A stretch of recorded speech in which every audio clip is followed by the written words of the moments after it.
আপনারা দেখতে পাচ্ছেন আমগুলো সবগুলো ফালাই দিচ্ছে। এগুলো আমগুলো সবগুলো নষ্ট করা হবে।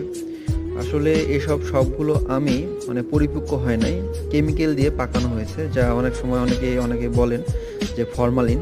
আসলে সবই কিন্তু অসাধু উপায়ে যেসব ব্যবসায়ীরা আছেন কিছু টাকা অগ্রিম পাওয়ার জন্য বা লাভবান হওয়ার জন্য এসব করতেছে। আপনারা কিন্তু অবশ্যই, আমি যেটা বলবো যে এইসব আম খাবেন না, কারণ এইসব আম খেলে যে আপনাদের বিভিন্ন রকমের যে রোগে আক্রান্ত হবেন বা আপনার কিডনি লিভার এসবে এফেক্টেড হবেন। তো আমি মনে করি যে আপনারা এসব কেমিক্যাল বা ফরমালিন দেওয়া আম থেকে বিরত থাকবেন, কারণ আমরা সামনেই কিন্তু মৌসুম, সামনেই কিন্তু আমরা 1 মাস ওয়েট করলে কিন্তু ভালো ভালো ফরমালিন মুক্ত আম খেতে পারবো। সো এখন আমরা অবশ্যই এসব আম থেকে বিরত থাকবো, এটাই আমার মেসেজ থাকবে। ভিডিওতে লাইক দিয়ে সবাই পাশে থাকবেন।